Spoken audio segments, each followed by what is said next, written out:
This might be better. Hello and welcome to the live stream. My apologies for the failing audio. I've done some rearrangements of the equipment here, and I always use this little hub attached to the back of my Mac Studio. And then I realized, well, I actually don't need this. I use this for my for my laptop mainly. So I removed it, and then I forgot to reconnect the microphone. That is why it was so quiet. It wasn't on purpose. Now we can hear you. That is good. We've got William is there, Margot is there, and we've also got Martinez. And Pikafen is there too. Excellent. Yeah, I always kind of run out of time when I'm doing a live stream. I always tell myself I have the entire day to prepare for this, and then I just lose track of time. and then all of a sudden I realize, oh, it's in 2 minutes. So I don't have time to check, or I don't take the time to check my equipment. Oh well. Hope everyone is doing fine. Glad you're watching this. In case people are watching on LinkedIn, I need to tell you that I won't be able to see your comments. So sometimes people will ask me questions in the comments on LinkedIn, but LinkedIn for some reason does not connect to my streaming software. So it's streaming out, but I can't really see what you're saying. If you want to join the chat, you can also go to one of my YouTube channels. YouTube.com/Father Roderick is the main channel. That's where most of my followers live. And then I have a BookTube channel and a Lego channel. Although I'm not streaming to the Lego channel right now, but I am streaming to my books channel and to my anime channel as well. That's all like Father Roderick -books or Father Roderick -anime. Let's see who else is in the chat. And of course, if you are in the chat, feel free to say hi, just like Ruby just did. And Mike is also there, and Michiel is there from Leicester.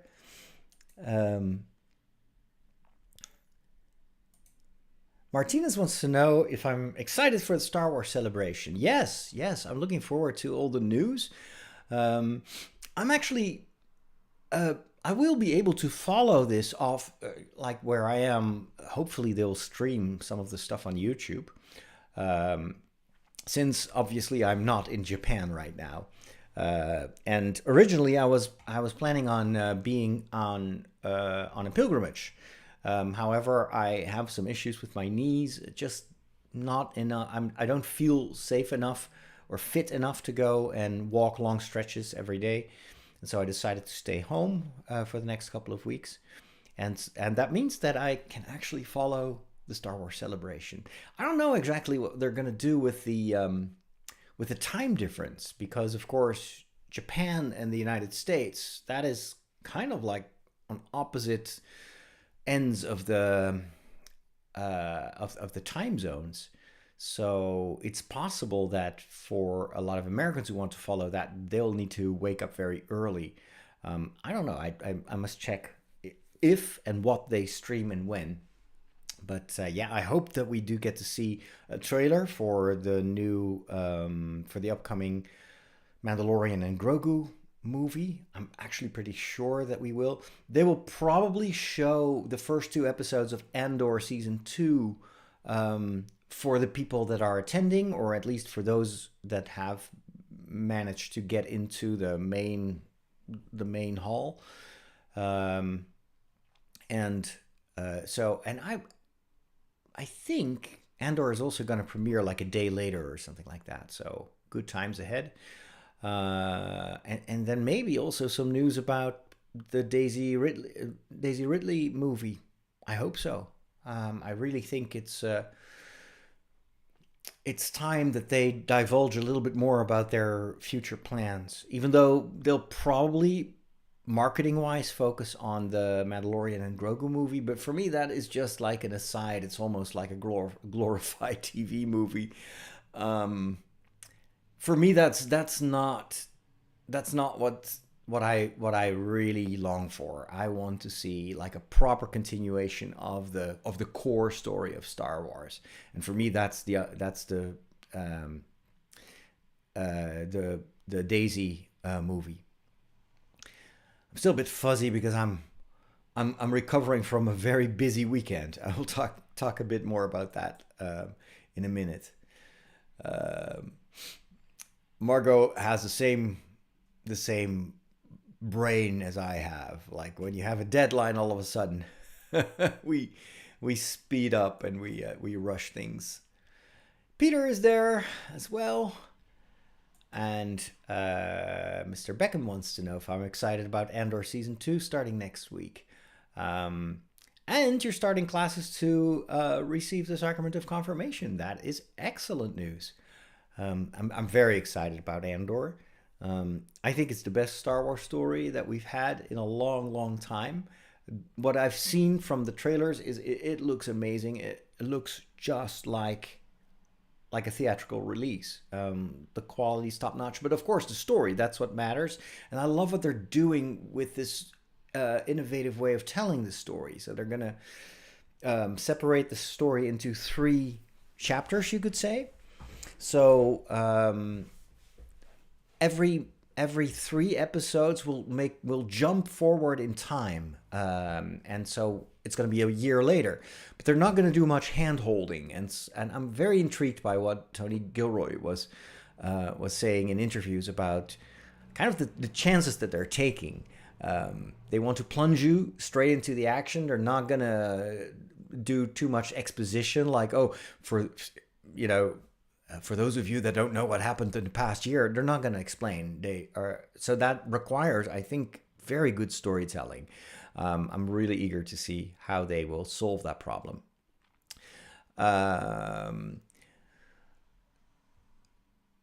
Michiel says Japan is 7 hours ahead of Dutch time. Ooh, wow. So that means that if the streams start at 8, no, they'll probably start at around 10 or 11 in the morning. It's going to be in the middle of the night. Actually, it might be better for Americans because for them it will be probably evening when the first streams go online. Oh, well. I don't even know if they're going to stream everything. They used to, like the first few times, they had very extensive live streams. You could follow almost everything. And I think over time they kind of reduced it more and more, probably to incentivize people to join the event live. A lot of my Star Wars friends are there right now. They traveled to Japan like last week, I think. And so a lot of them are touring the country and just visiting.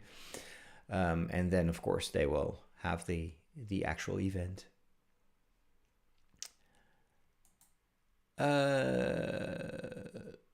Justin has an issue with Disney being at the helm of Star Wars, but loves the new Tron. Yeah, the Tron trailer looked amazing. And very surprising because all of a sudden there seems to be a convergence between the world of Tron, which has always been in the computer, so it's kind of like a portal world. But now there's a crossover, and you see these the motorbikes and the big, what is it, the huge robot, and they're flying around in the real city. I did not expect them to do that, and I'm intrigued, and it looks amazing. It looks fantastic. I'm so glad that they're continuing the storyline. Good morning, Star-Lord. Good to see you. Pika has seen the Minecraft movie and enjoyed it. I haven't seen it. I'm not going to the theater. From what I heard, most screenings are filled with Minecraft teenagers that absolutely go wild because the movie is filled with memes. And obviously I'm not the target audience, although I have played Minecraft quite a bit and I like the game, but I don't follow all the meme culture. So probably half of the story or half of the movie would, I would totally not understand what's going on. But it's nice to see that people get so enthusiastic about it. Interesting. Hey, we've got Pika and we've got Pika fan. That's funny. Do you like the High Republic? It's Pika's favorite part of the Star Wars, besides the OT. Um, I I tried to get into it. I read the first two novels, and that didn't do the trick. I was a bit lost in that world. There was not much that I could visualize. In that respect, I was really happy with the Acolyte because it gave me a bit of a visual framework. I'm a visual reader, and in order to get a better grip on the story, I tried to read some of the comics.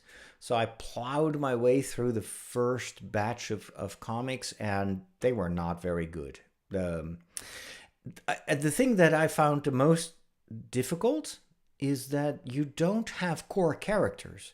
The story, the various books tend to choose, different Jedi that you follow, and the same for the comics. Sometimes these characters will show up in other books, but every time basically you have to do a reset and get into a new story.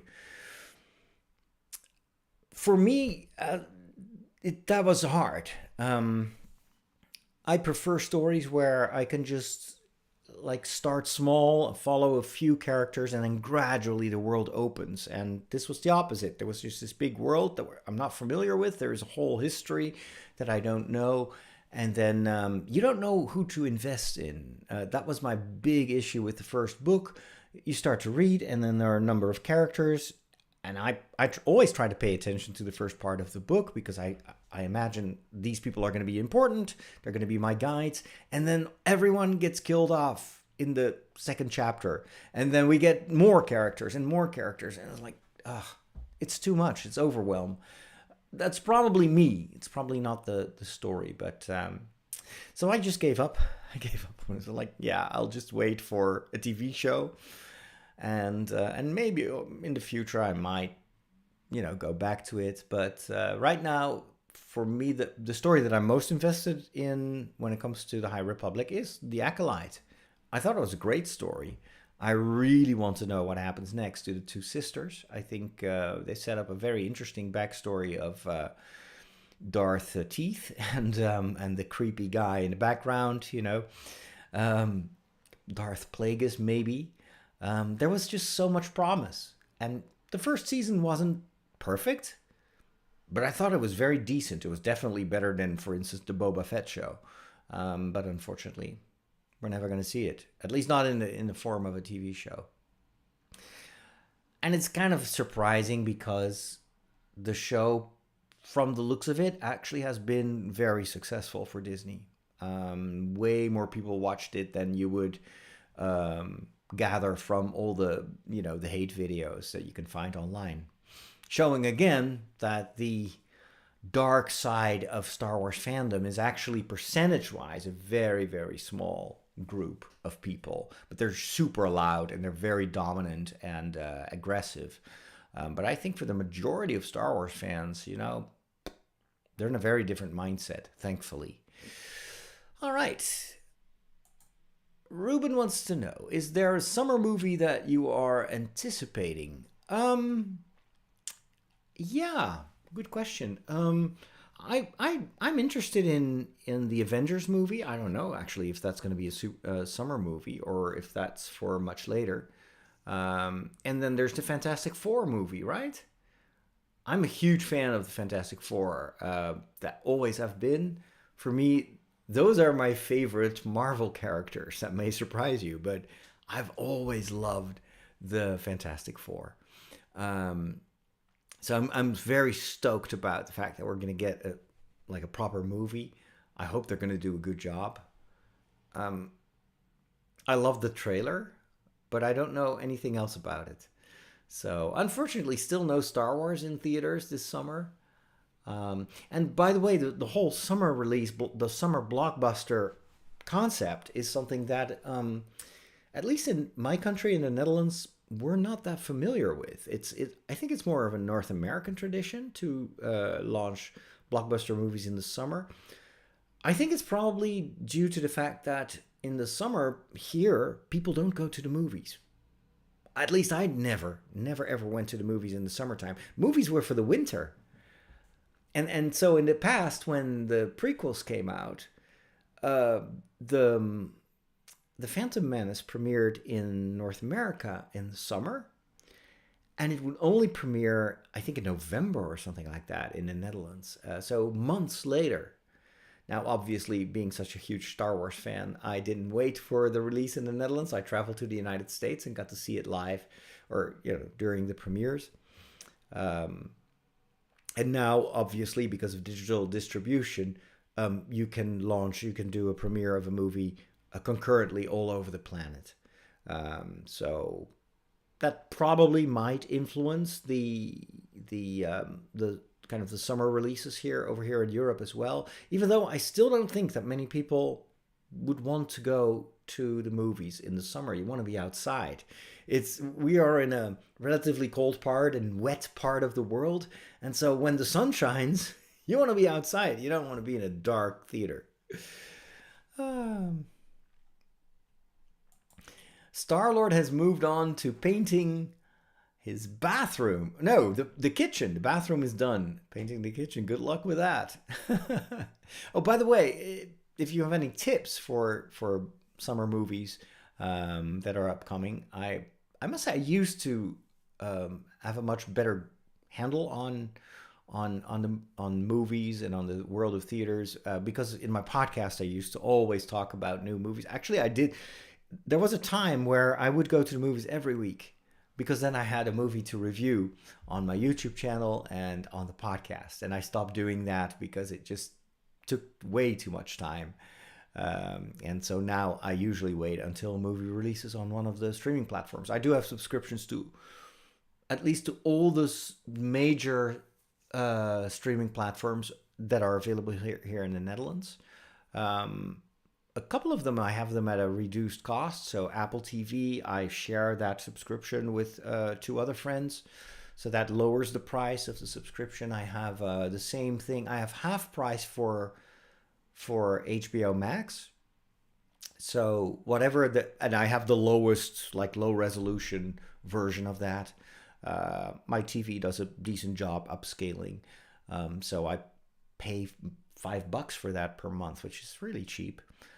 Same thing for Amazon Prime is also still relatively cheap in the Netherlands, much cheaper than in the rest of the world. And it's because Amazon doesn't have a monopoly here. There's quite a bit of competition, and so that's good for the price. What else have I got? Sky Showtime, which is a bit what Paramount is or Paramount Plus. So it's got quite a bit of Star Trek, not all of it. That's actually and I have that one at half price also, like a lifetime half price subscription for as long as I stay subscribed, obviously. But there's not much on it. It's a bit disappointing. And then what else is there? Well, YouTube from time to time, although the ads just kill me.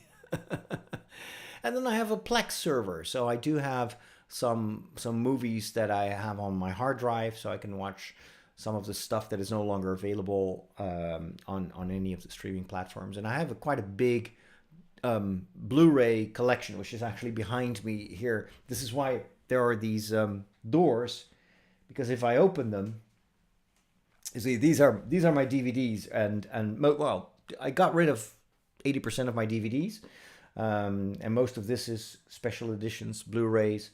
So I've got Lost, Game of Thrones, The Wire, Alien, Harry Potter, The Bourne Ultimatum, Planet of the Apes, Buffy, all the Star Treks, at least the classic Star Treks, Matrix, Die Hard, James Bond, the entire James Bond collection with all the commentaries.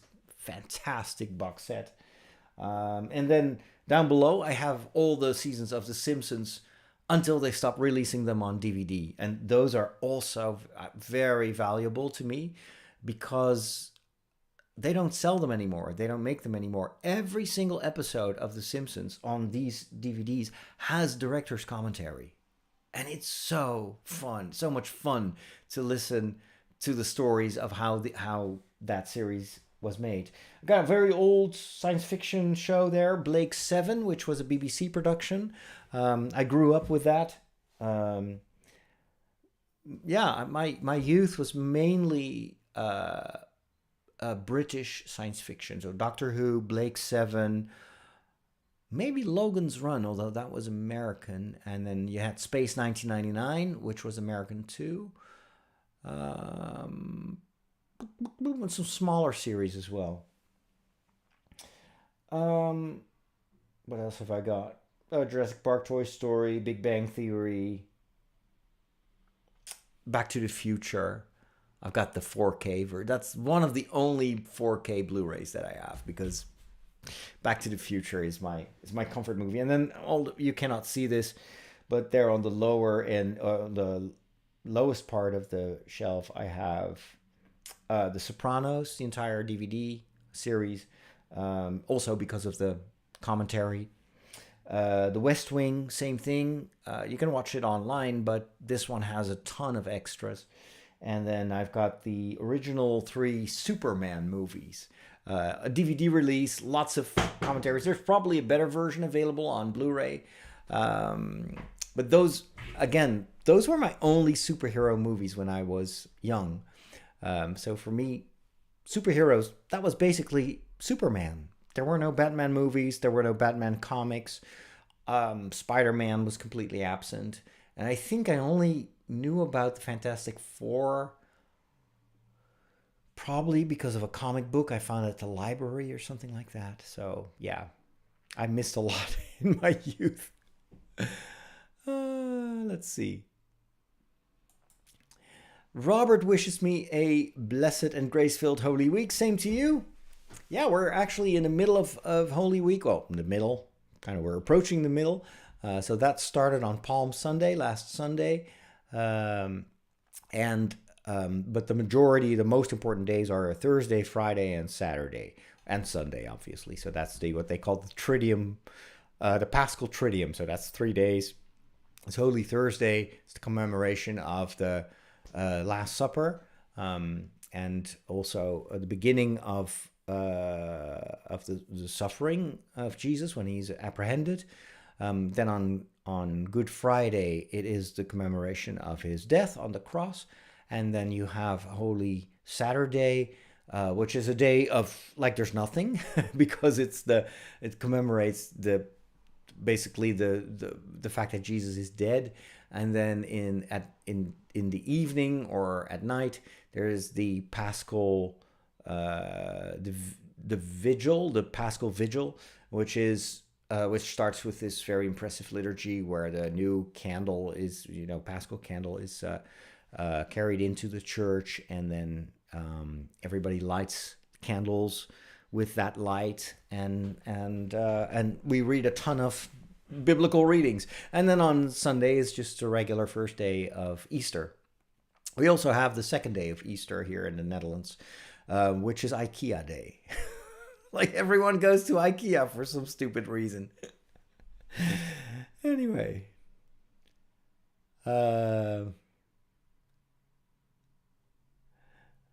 The new Tron is the movie I didn't know I was waiting for. Well, it's not a movie, isn't it? Isn't it a TV series? Or is it a movie? A TV movie?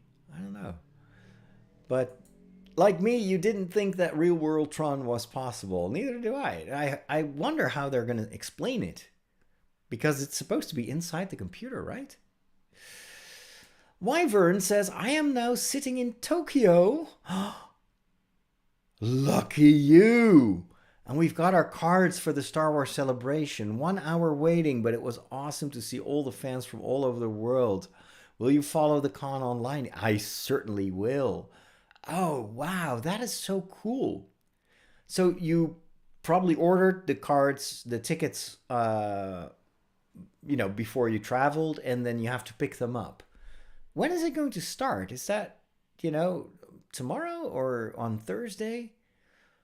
Last year in London, it was also during the Triduum Paschale, the Paschal Triduum, which was very awkward for me as a priest, because I had, of course, my religious duties, but at the same time, I was immersed in Star Wars. So what I did was I just looked. There was a parish very close to the hotel where I was staying, and I just walked up there and asked, "Hey, can celebrate?"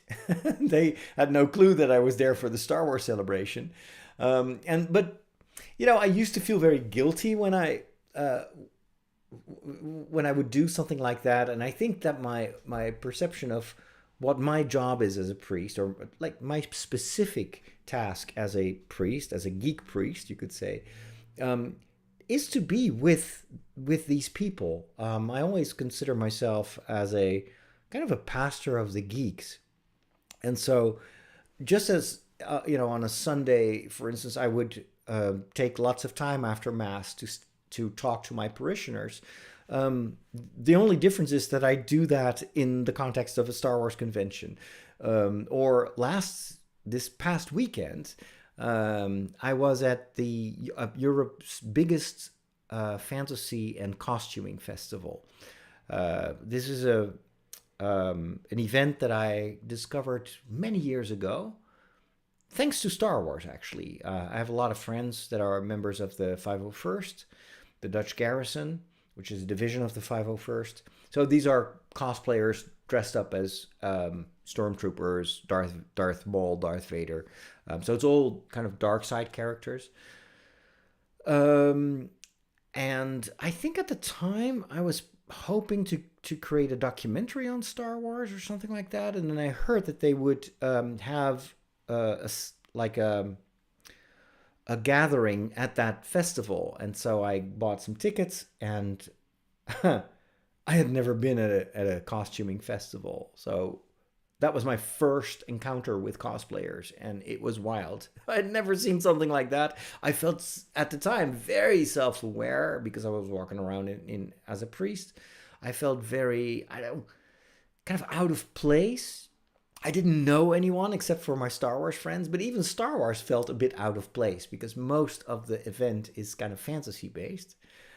But nevertheless, I had my camera, so I could just do some interviews. I took some pictures, but I loved the atmosphere. It was a beautiful setting. It was around a castle here in the Netherlands, a wonderful park, and the overall vibe was amazing.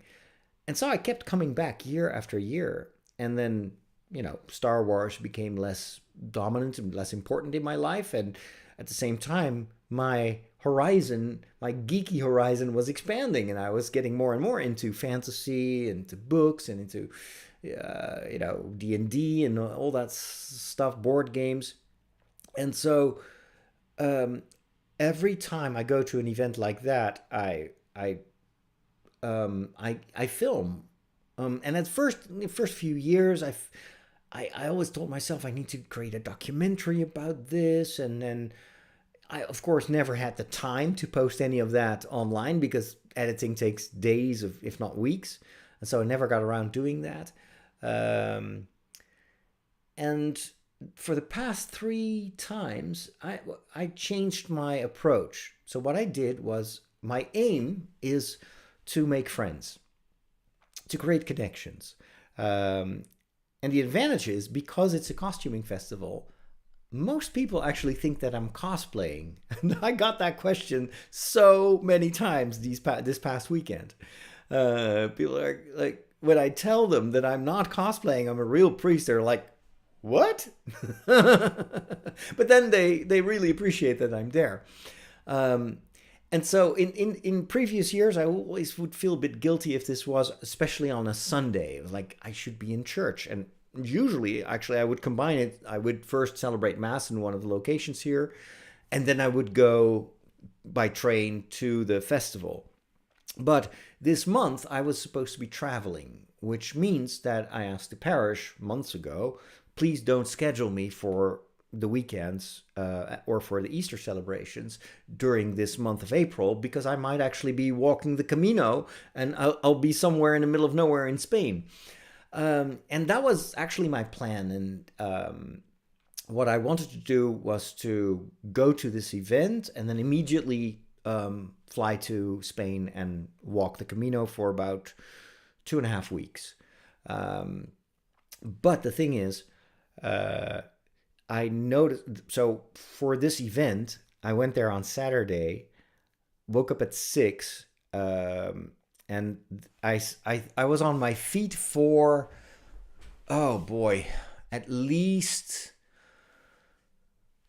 12 hours, just walking.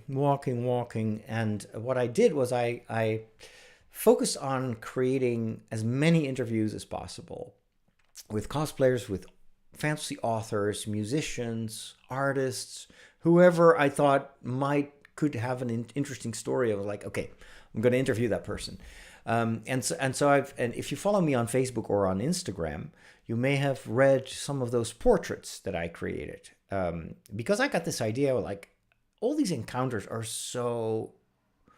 are incredible. These people are super interesting. And, my TV work is to be an interviewer. So I know how to conduct an interview and to get a little bit deeper than the media that you usually see around a festival like that.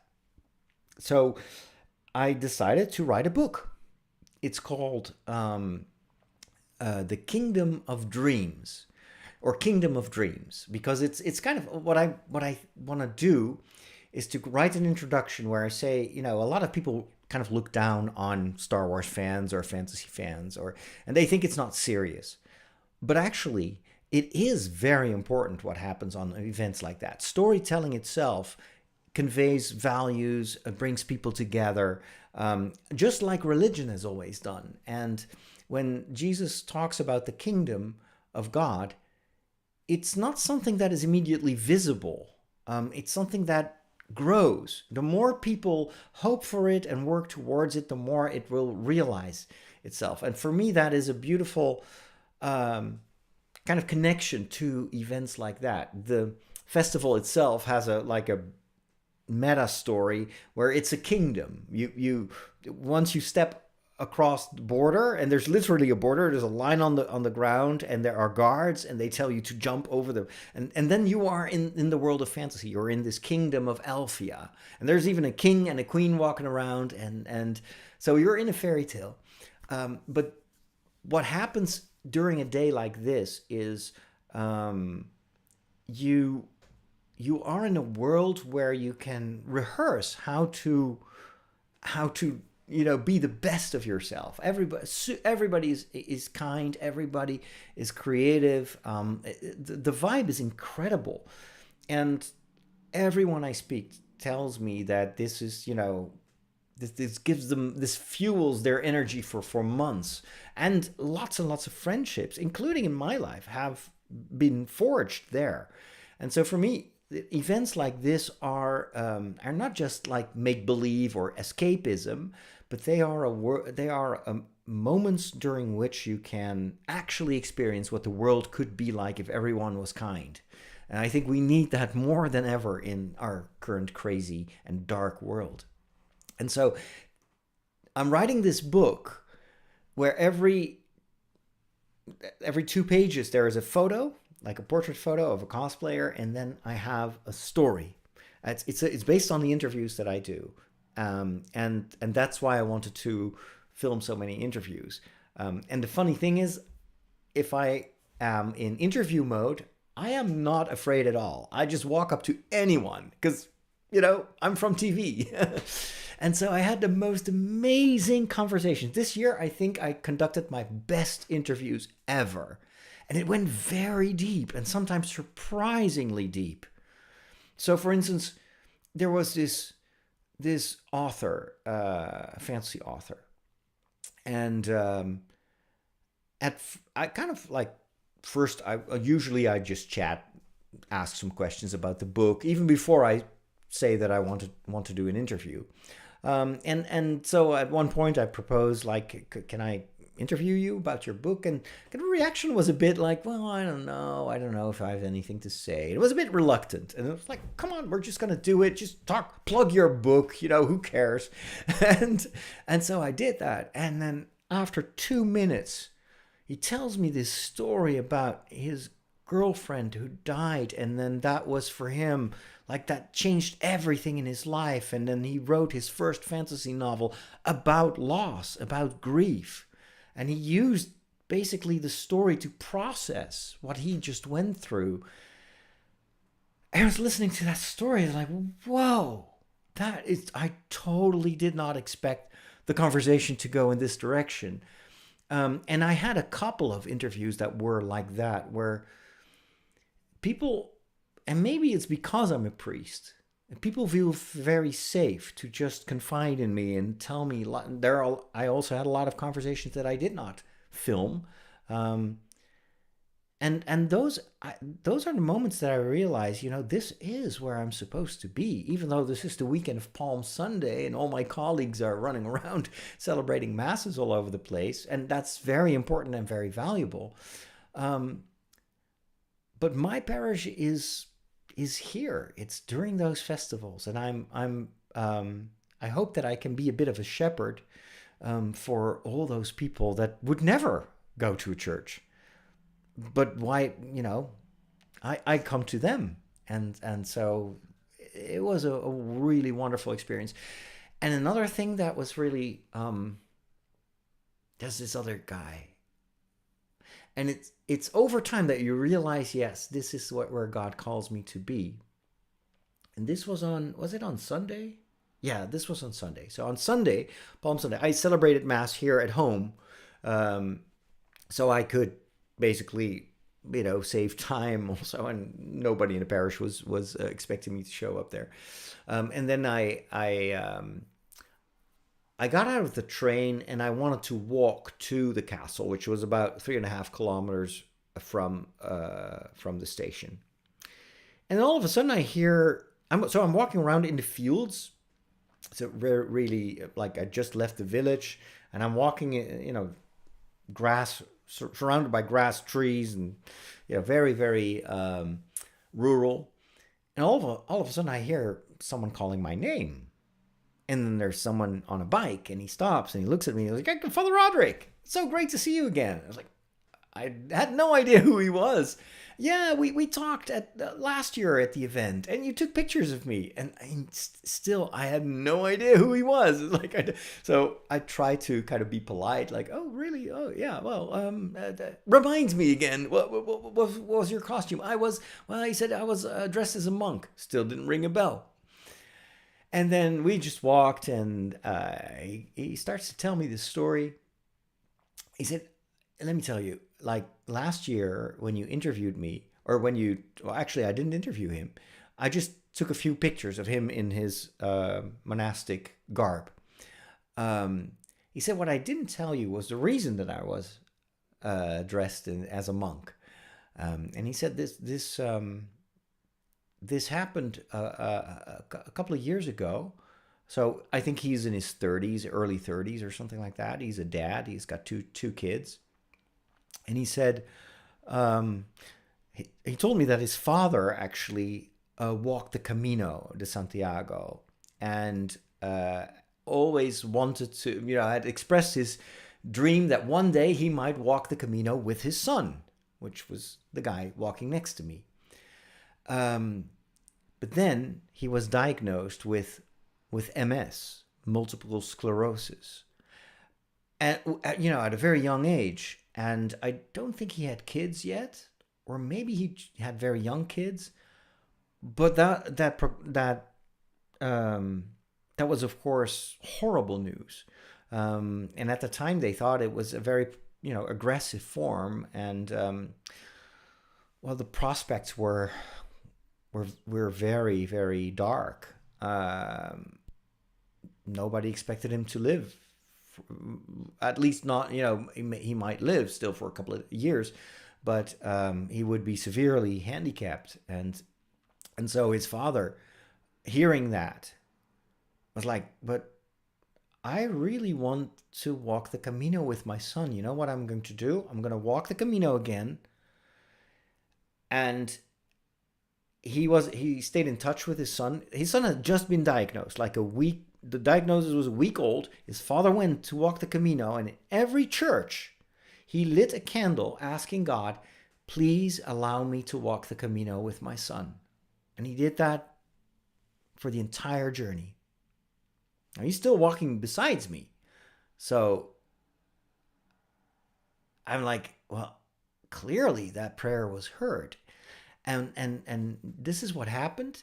His father came back from Santiago, and it turns out that the whole MS had slowed down. Almost not really remission. There, he still has a few like very, very, very light side effects, but it's almost entirely gone. He has a job. He can function normally. He's got now 2 kids, and he said something happened there on the road to Santiago. My dad made something happen, or it's the candles he lit, but I know that is the reason that I'm here walking beside you. And that is why I wanted to dress up as a monk, because I am a father. I'm not a religious person, or I'm not a member of a religious order, but I wanted to express my story, basically, that in one way or another, God has healed me. And then he said, we were almost at the castle, and he said, there's one more thing I need to tell you. You know what I'm going to do next week? I was like, tell me. Next week, my dream will come true, because I will walk part of the Camino with my kid, with my daughter. She's coming with me, and the 2 of us, we're going to walk part of the Camino. I mean, that blew me away, that story. And it's at times like this where you know, sometimes people might think, you know, Father Roderick, why are you doing all that stuff? That's not what a priest is supposed to do. And yet I keep hearing stories like this. I keep meeting people with incredible stories like that. And I think, you know what?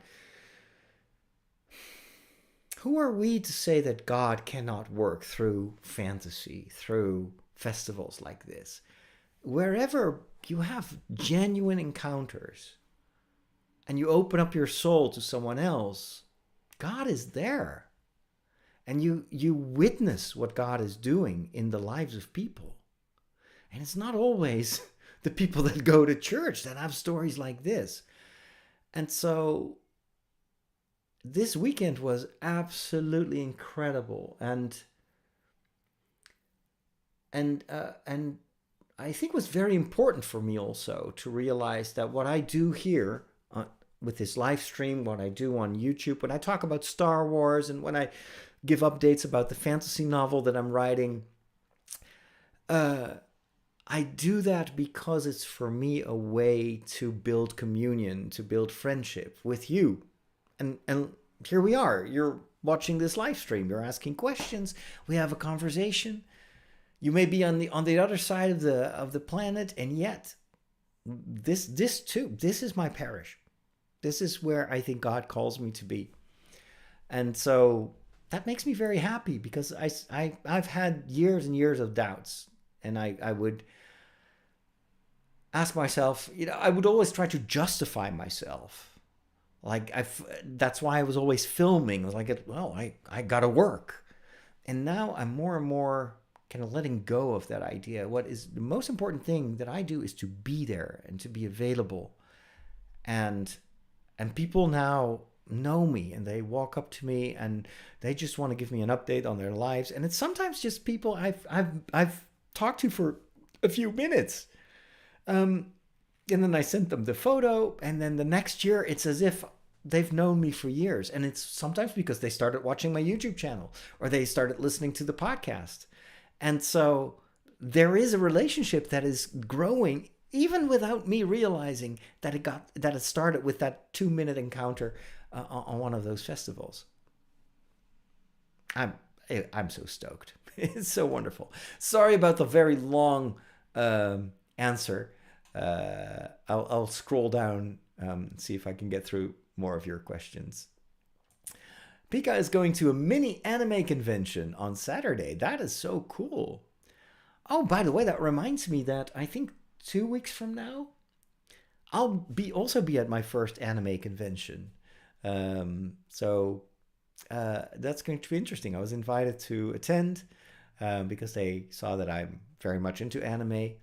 Uh, and hopefully that will be another opportunity to get to know a lot of anime fans.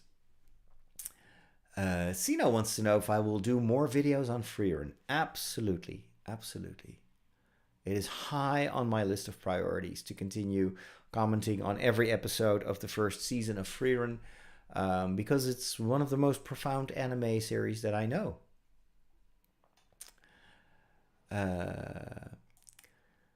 Martina says Avengers is currently filming. It's coming out next spring. Okay, well, that's good to know.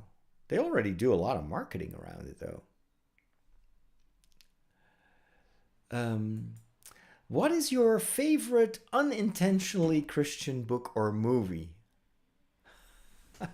Unintentionally, which means it's the movie is not doesn't it doesn't is not a Christian movie. It's not there to evangelize. There are a lot of movies, obviously. Um, Unintentionally, I have to rule out Lord of the Rings and Narnia because those are actually intentionally Christian books. Tolkien has said, my story of the Lord of the Rings is profoundly Catholic, and it's meant to be. So I cannot count that.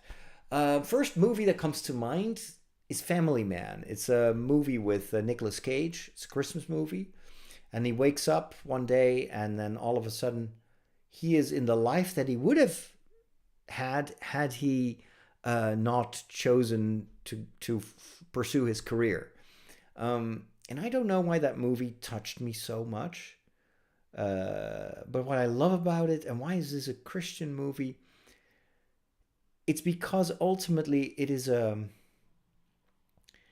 movie is almost a mirror of what happens in confession, where someone shares his or her life and what went wrong, and then you give someone, or you mediate, of course, the forgiveness of God and the ability to completely start anew. There nothing can hold you back anymore, and that's what that movie did. It's almost as if Nicolas Cage's character gets to try out this new life that he would have had he not made that bad decision at the time to go for the money and the career. And it's just a wonderful movie. So that's one that comes to mind. You've got the Book of Eli, which is also, I think it's kind of dystopian science fiction, but a very good story. Also has to do with the Bible. It's written by Gary. What's his name? I need to look that up because I follow him on Blue Sky. Gary Whitta.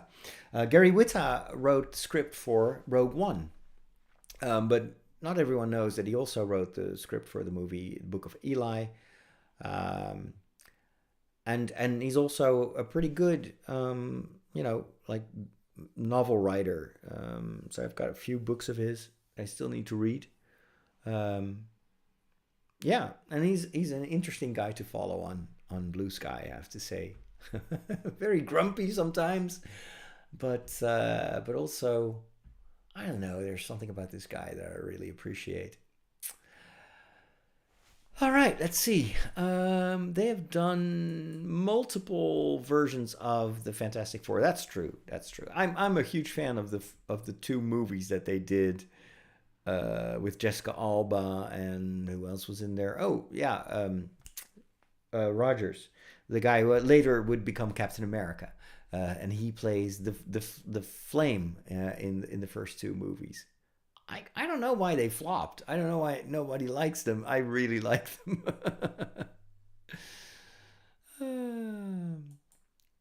Let's see, the Acolyte. Bad reviews. Yeah, I don't know. It says I don't really pay much attention to all the controversy around it. Star Wars for me is a happy place, and If people want to rant about it, that's not my problem. But I'm not going to join them. Revenge of the Sith is re-releasing. That's true. I don't know if it's also going to be in the Netherlands. I hope so. I wouldn't mind watching that on the big screen in theaters. Oh, Duke of Denver says Superman comes out in July. Now that is a movie I will absolutely watch at the theater. I forgot about that. I love the trailer. Superman, yes, I'm a Superman. I grew up with Superman, as I already mentioned. I keep repeating myself. Pika finished all the Demon Slayer seasons. Oh my goodness! Wow, I've only watched the first 3 episodes. I love the story though. It's a very, very good anime. Maybe I'll follow your example.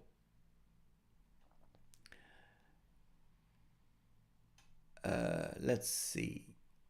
The death of director's commentaries is one of the greatest tragedies of the streaming era. I totally agree. You know, there's this one director's commentary which is fantastic on HBO, and it's the Barbie movie. And Greta Gerwig, who directed the Barbie movie, is also at the helm of the Narnia movies that are coming out. And so I checked out the director's commentary, and it was fantastic. I highly recommend it. And I don't know why they don't do that more often. For me, that would be, I would even pay extra if I could have a subscription with director's commentaries.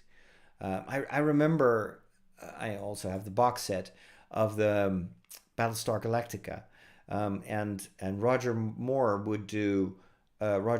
D. Moore would do director's commentaries on each and every episode, and he would just record them at home on the couch with his wife, you know, smoking a cigar, drinking a whiskey.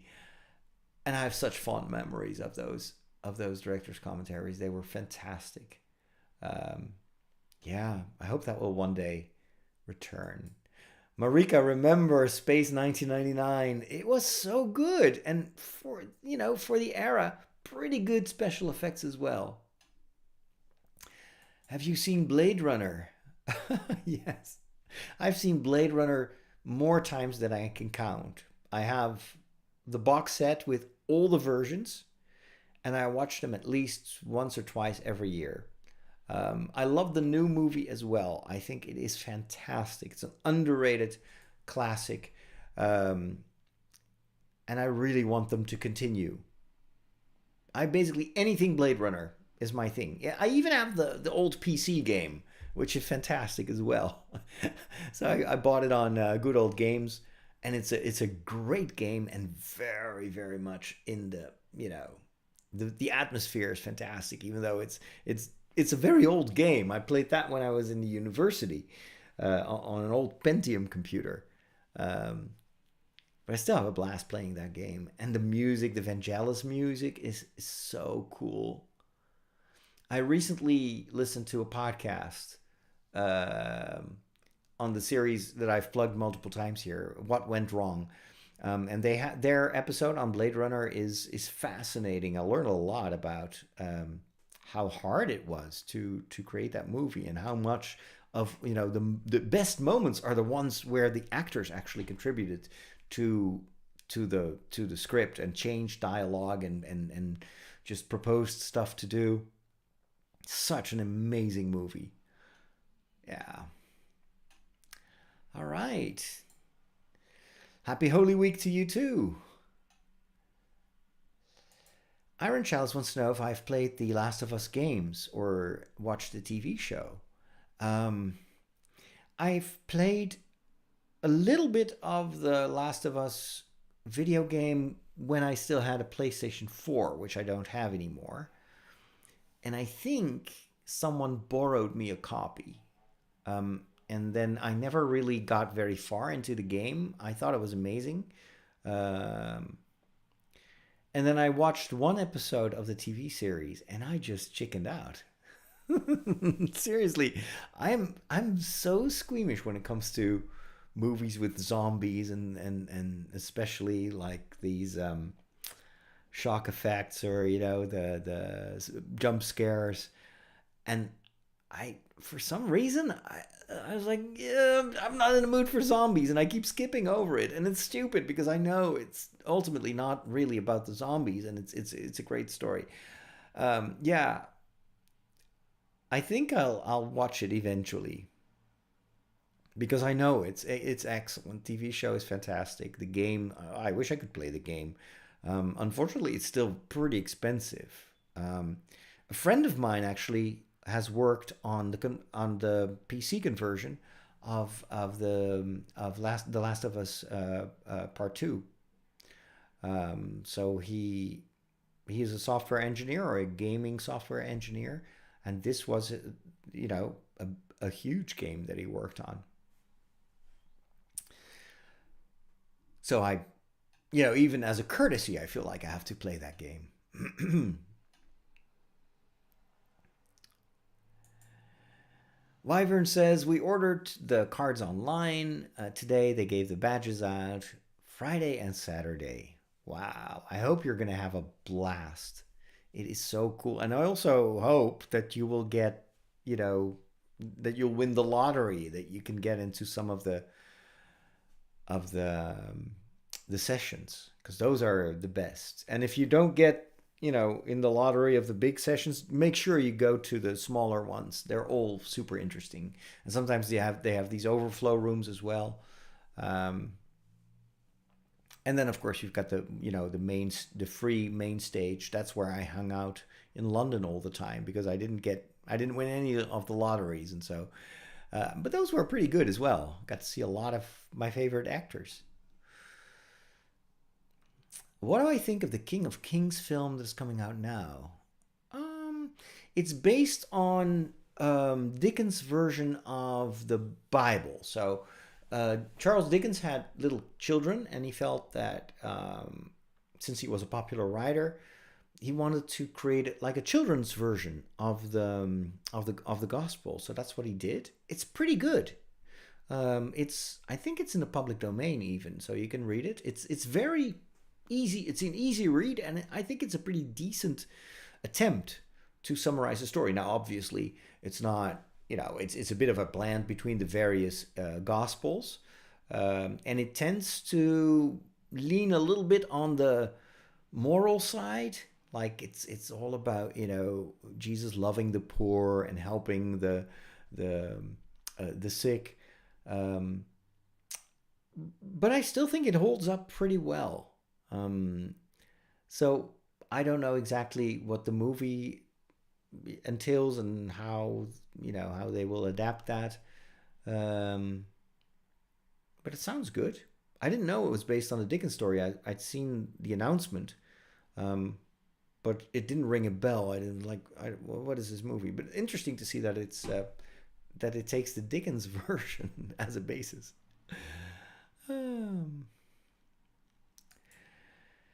a relatively new subscriber with a question that is perfectly fine. Welcome, by the way. Would you say that there are certain animes unsuitable for Christian viewers, and how would you advise us on being careful with that kind of anime we should watch? Just trust your instincts. That's the way I do this. I get lots of recommendations, obviously, and so I start watching, and then when it's a bit too gruesome or it's too explicit, I just stop watching. Um, hasn't happened that often, and I've also come to learn that sometimes, even when a story may be very dark or may at first seem very cruel, a lot of times there's a reason. It's part of the story, and characters evolve. Like for instance, when I started to watch Vinland Saga, which is based on real historical events, I was so turned off by all the violence, and it's very gruesome for an anime. But then later on, there is a Christian storyline in there, and it's contrast. So a lot of the violence in the first half of the first season is helping you to understand the kind of conversion that happens later on, and so I'm usually very careful to kind of reject stuff. There are definitely animes where it's gratuitous and it's just like aiming for a very kind of a very lewd type of storytelling, and obviously that's garbage. But so I wouldn't watch that. But I most of my fellow anime fans, they always recommend stories that have touched them, that really have some depth, and so that's what I focus on. Read the reviews, look around, maybe also check out which anime series I comment upon, like Freerun, for instance. And I'll tell you honestly in my reviews if what I like, what I don't like. But there are so many more animes that I think are worth watching than there are to avoid. But you can just trust your own conscience. You'll know when something is not for you. Just turn it off and watch something else. And that is true, I think, for everything, for books as well, for movies as well. Let's see. Hey, we've got Father Bill who's there. I hope you have a wonderful Holy Week too. Father Bill is an old friend of mine. We used to podcast in the early dinosaur days of podcasting, and Father Bill was called the Techno Priest at the time. And now he is kind of Mr. Twitch. So Father Bill is a gamer, and will very often do like live gaming streams on Twitch. So you might want to look him up and follow him there if you are a gamer. It's very entertaining, and he's a much better gamer than I am.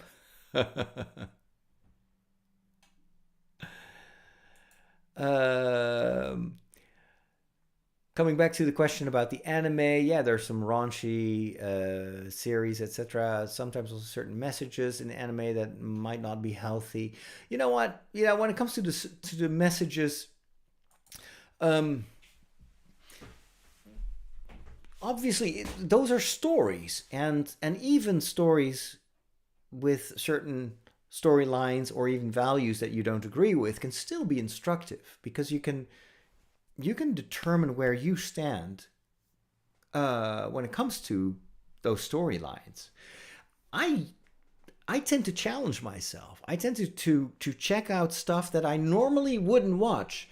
But if I hear a lot of people saying this is worth this we love this, we go check it out, I will check it out. And sometimes I'm pleasantly surprised, and sometimes I'm like, I still don't like it. To give you an example, as you know, I'm writing a fantasy novel, and it takes place in a fantasy version of early medieval Ireland, and it features the main characters are all monks and nuns, and there's this whole quest of protecting storytelling, basically, and storytelling in that world is magical. It can actually, the stories that you read can change the world, literally. That's story magic. And so, why was I telling this? I got all excited, and now I forgot what I was answering to. I don't know what I was saying. Golly. Anyway, it's just because my mind switched to the book writing mode. What was I saying? I don't know. Anyway, it'll come back to me. But storytelling, yeah. I don't know. We were talking about, challenging yourself and expanding your mind. I remember. Since I am new to the world of fantasy, at least as a reader and certainly as a writer, I felt that, if I want my book to be read, I need to figure out what people are reading today. And so I heard that the romantasy genre was super popular, a Game of Thorns and Roses, or Court of Thorns and Roses, and The Fourth Wing. And it's those stories are very much focused on romance, and it takes place in a fantasy world. And so I checked out the bestseller, which is The Fourth Wing, and people had warned me. It was like, it's pornographic and it's horrible. So I was like, but still, tens of millions of people are reading these books. So I want to know why. And so I started reading, and the first half of the book is, it's not too bad. It's not a very good book, but it's entertaining. It's fast paced. It's a little bit juvenile. Well, a little bit. It's very juvenile, actually. And then in the last part of the book, it gets really raunchy, and it felt so out of place and so forced and so gratuitous. And so when I did a review, I was like, yeah, that was completely unnecessary. And I feel that's clearly done to cater to an audience, to a market. I don't think that's very honorable to write just to make a lot of money. And just the graphic detail of those scenes, I was really repelled. This is unbefitting, I think, for a fantasy writer. And I think it's just bad, right? It's not understanding why fantasy is important. I'm not against romantic moments or relationships in a fantasy story. In fact, in my story, there will probably also be some, I don't know what yet, but it's part of our human condition. But to describe everything in detail and also such a vulgar language. Oh, so off-putting. Everybody is swearing and like basically behaving like 14-year-old uneducated girls. And yeah, that's probably the target audience, but the writer is an adult. She's a mother. And I'm thinking, how can you write this? Anyway, but I checked it out because I'm not afraid. I know what my values are, but I don't shy away from stuff that might be written from a different perspective than I have. And oftentimes that pays off. It expands my horizon. I learn, I discover, at least I can reflect on stuff that is not, but I don't like, kind of shielding myself, or what's happening right now in the US where they're banning books. And I'm like, please, don't ban books, read books and then educate one another about it. Talk about it instead of banning books. But that's my take. I'm, of course, a European priest. Maybe we're kind of, we have a different mindset over here. I don't know. We've got Egg saying hello. Hello there. And oh my goodness, thank you so much. Joyous Romer gave or gifted a super chat. That's very cool. May the force be with you. What's your favorite original trilogy? It is the original. It's the original trilogy. A New Hope, Empire Strikes Back, and The Return of the Jedi. And this is cliche, but people of my age all think that Empire Strikes Back is the best movie. And then the people that are a little bit younger than I am always say it's Return of the Jedi. And I was like, yeah, Return of the Jedi was fine, but it's not Empire Strikes Back.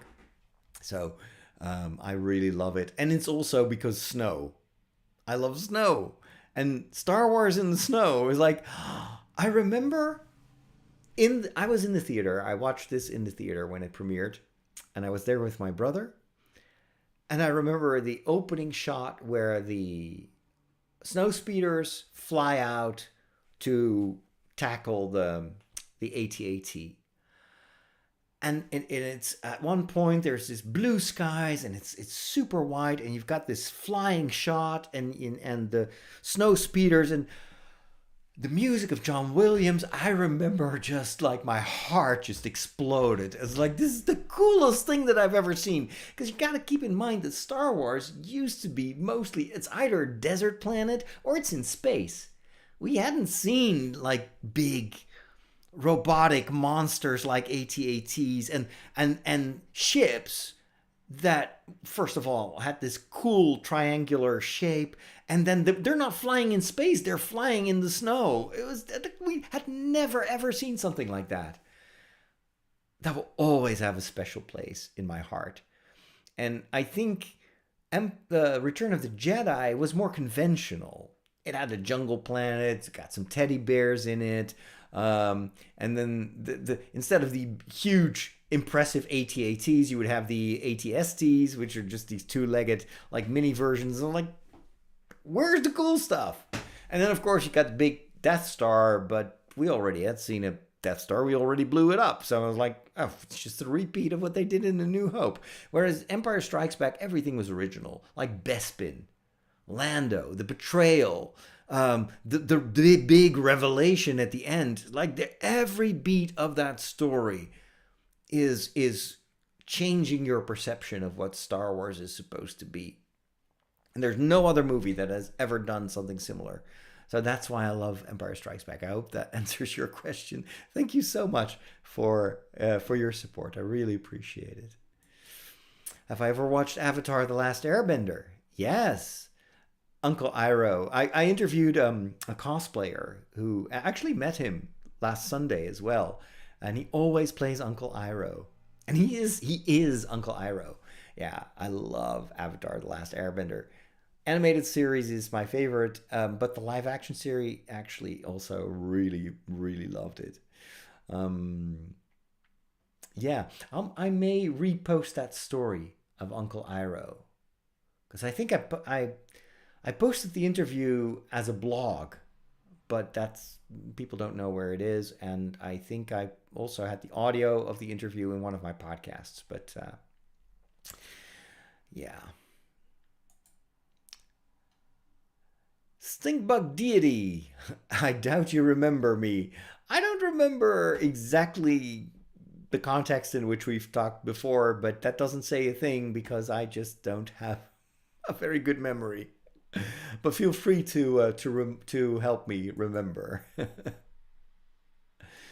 Samuel says Daredevil has a glorious comeback in Born Again series. I'm glad to hear that. I've only seen the first episode, and then I watched The Pit. Which, goodness gracious, that is such an awesome series. The Pit is maybe the best TV series I've watched since Severance. But Daredevil's still on my list. I just felt it wasn't as urgent because I'm not doing videos about it. But I'm glad to hear that it's good. How is the Warriors reading going? The Warriors reading. I'm not sure what you're referring to, but I'd be glad to answer your question if you have some more details. Let's see. I'm so behind on the questions. I'm skipping a few here. Darth Vader wants to know, why is the Pope's hat shaped like a serpent's head at the Vatican? You're referring to the tiara, which is this cone-shaped kind of helmet almost looks like. It's no longer used. Pope Paul VI abolished it. It is so big, it has that weird shape because it has 3 crowns, and that refers to the authority of the Pope, which is both authority, political authority on earth. It's an intermediate, and it's divine power or something like that.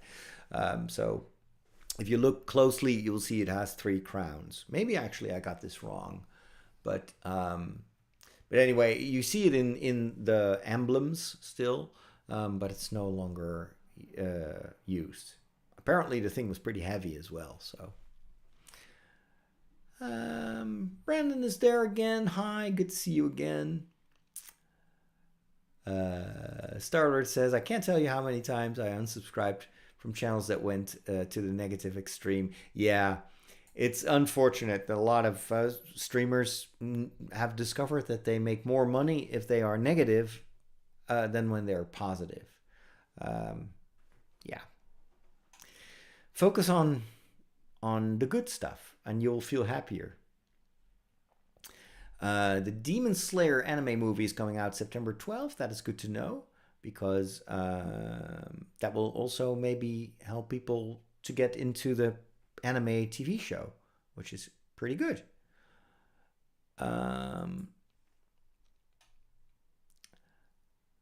So, fisheye lenses. Okay, I'm not sure exactly. The serpent's head. I don't know. Maybe.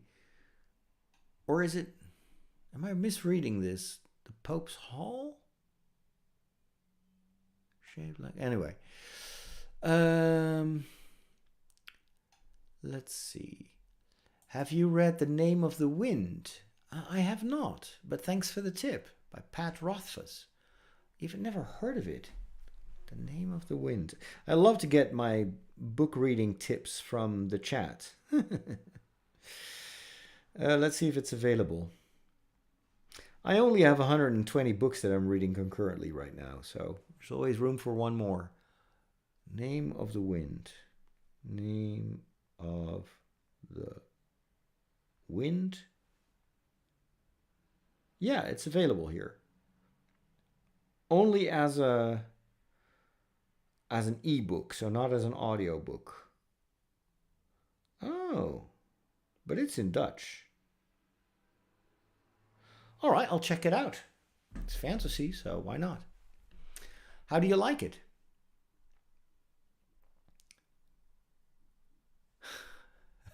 Take me with you to the Star Wars happy place. Just keep following me. When I talk about Star Wars, I am happy. And hopefully that rubs off. If you're interested in science, watch the anime Dr. Stone. I actually am watching it. It's a lot of fun. Cinebreak says, don't you think that the Evangelion has some anti-Christian messages? The anime values science more than religion, puts humanity against these gods, criticizing the obedience of a god. It's a story that you can interpret in various ways. And it also depends on your own religious background. For me as a Catholic, there is no opposition between science and faith. And in fact, I would say that Shinji is discovering faith because, and it's faith in his friends, it's faith in himself. It is, he learns to surrender to the motherly Eva that is protecting him. There are a lot of kind of subliminal faith-related themes in Evangelion. I think that the father, actually, Shinji's father, who is clearly evil, he seems to be very focused on science and on destroying faith. And so I have personally not had that impression from seeing the TV series. Obviously, there are some movies and there's a remake. There may be a different angle there, but I would say my idea is that the story is deliberately vague so that you can look at it from various angles. It's supposed to make you think about themes, and so the series and the movies are not intentionally Christian, or there's not a message. It's not trying to evangelize or anything because the creators are not Christian. So I think it is wrong to say that it's a Christian series. As well as it's the opposite. It's not anti-Christian either. It's a fascinating story with lots of religious elements in it, and also kind of harkening back to some of the kind of tensions around faith and science in the past. But that's why I think it's so interesting. It makes you want to think about it, and makes me want to create more videos about it. I'm actually watching Orb, which is another fantastic anime, and it's all about science and faith and how the church, this is in a fictional version of human history, is trying to prevent people from discovering that, the heliocentrism is wrong. And so that's where the Earth is the center of everything. But I'm already preparing a couple of scripts about that because it helps me to talk about, this relationship between science and faith. So again, that just broadens my horizon.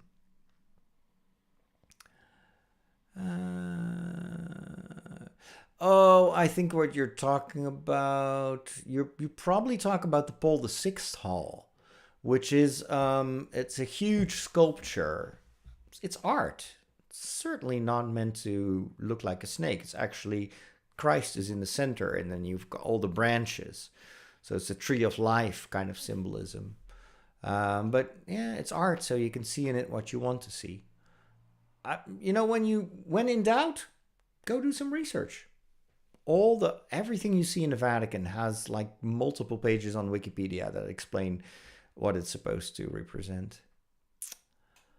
Beetlejuice 3 is confirmed. I haven't even watched the second one.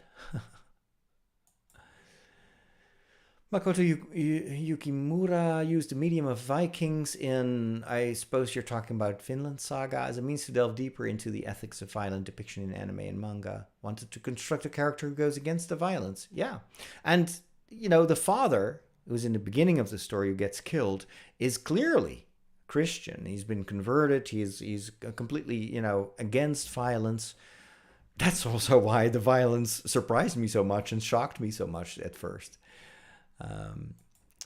Zenless Zone Zero. Interesting. I've never heard of it.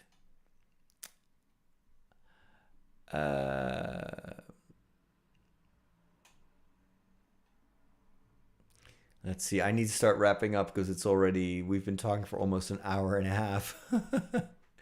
Is Genshin Impact a blasphemous game? No. No, I play it. I think it's a very wonderful game. It's a fantasy story. It may have kind of religious elements in it, but it's made up. So how can it be blasphemous?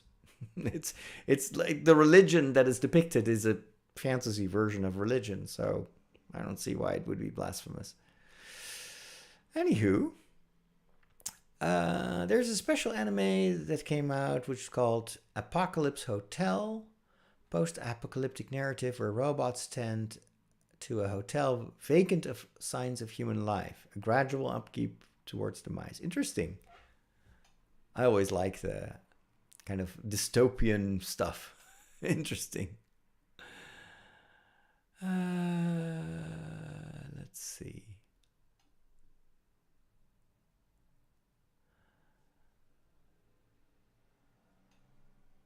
We've got Max as well. Hello there.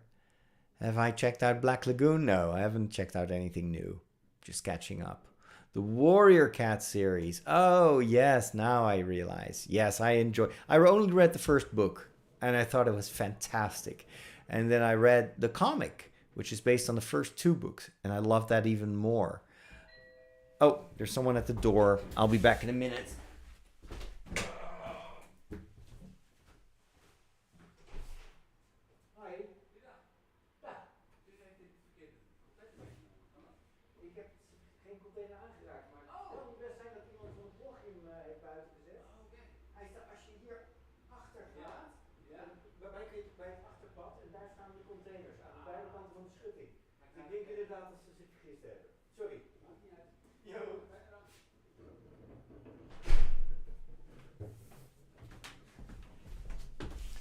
There was someone, apparently a parishioner, mistook the garbage container and took the wrong one, and so now he doesn't have his own. Well, I told him to look in the back because I didn't do it. So anyway, yeah, Warrior Cat series. I think I need to do more videos about it because it's such a massive audience. There are so many people that love those books. Peter wants to know, is Jesus a God? Because I've heard him referred to that way. And in this case, Christianity believe in it more than one God. It's a good question. We would say as Christians, me as a Catholic, I would say, no, Jesus is not a God. Jesus is God. So the concept, we're touching here on the concept of Trinity. So Judaism, like Islam, is and like Christianity, are monotheistic religions, which means instead of having this plethora of gods, God of war, God of this, God of that, there's only one God. And this obviously kind of is a realization that grew over centuries. So there's one God. However, in the gospel, we meet Jesus, who is believed to be the Son of God. And Jesus himself talks about the Holy Spirit in ways that are, made people understand, well, so there's the Holy Spirit is a third person. However, Christians have always said, but there's still only one God. So, and that is kind of the whole difficulty of the concept of the Trinity, where it's one God, but in three persons. So it's not three gods. There's no Christian that would ever say there's three gods. It's three persons, but there's one God. The way I kind of... Oh, good Lord. Hold on. Still not right thing.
Sorry about that. The mystery of the disappearing garbage container has been solved. I will spare you the details. So anyway, so the way in which I kind of tried to explain, or the way I kind of try to comprehend it, because obviously this is like, we cannot truly, this is not mathematics, this is not science. It's basically, so we know that there is one God, and yet Jesus talks about God his Father. He himself is believed to be God, and then the Holy Spirit is believed to be God. There's no way you can logically think that, but what helps me to understand it is that it's ultimately, God is love, and love is not just a concept. Love is a movement.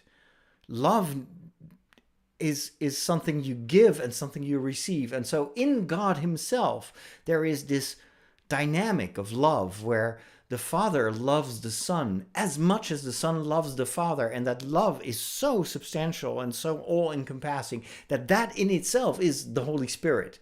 So the Holy Spirit is basically the love between the Father and the Son. And it is so like above anything that we call love in our world, that it is a person in itself.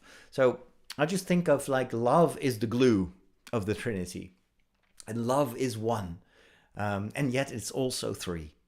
It doesn't make sense, but it's basically, you take what is in Scripture and then you reflect on it, instead of the opposite, trying to solve an equation and then telling stories about it. But good question, very good question. You see, we don't only talk about sci-fi and Star Wars and fantasy here. We have deep theological conversations. The power of the story, the shadow of the wind, is a big one. Okay, that's good to know. Thank you. Lyrical. It's a lyrical fantasy tale about a legendary figure recounting his life. The prose is world class. Rothfuss has the most poetic prose I've ever read. Those are strong recommendations. Thank you so much for bringing it to my attention. We're almost at the bottom of all the questions, and then I need to wrap up. On April 25, Sabaton releases the new song called Templars. I have never heard of Sabaton, so if I come across it, I may check it out, but So far, I'm not really informed about it. Any tips on summer movies? Yeah, if you have any tips, let me know.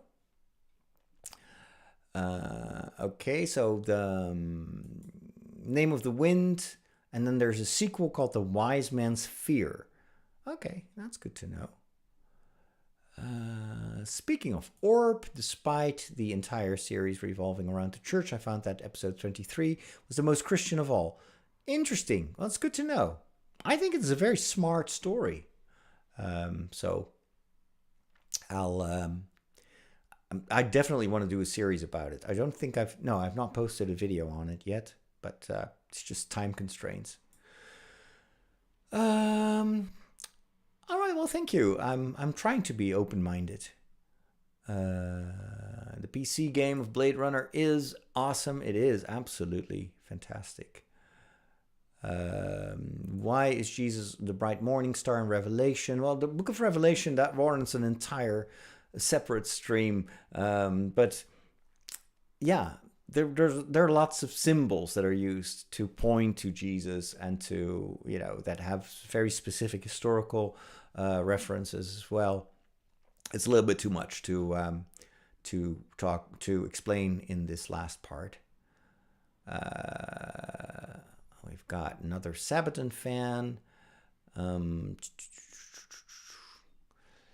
Lightwave, happy Holy Week to you too. Although I'm not sure if happy Holy Week is the Holy Week. It's not always happy what we celebrate. It will end in a happy way with the resurrection. So yes. Movie recommendations for the Holy Week. The Passion of the Christ. Yeah, I've watched it a few times, but it's a bit too violent for me. It's a bit too graphical, and I don't like Mel Gibson at all. Oh man, that guy is so... So no, I tend to not watch that one anymore. I actually wanted to watch the new series, the one of Angel Studios. But then I tried to watch it, and I needed to create an account. I couldn't do it on my TV. So yeah, maybe I'll watch a few episodes of that. Prince of Egypt, yeah, good suggestions. A very good movie. Stay tuned. Haven't seen that one with Jack Ritter. No, I haven't seen it. All right. Well, that brings us to the end of yet another very long session. But thank you so much. You always have so many questions, and I hope I do my best to answer them, and to answer them also in a kind of a balanced way. Yeah, I do my best.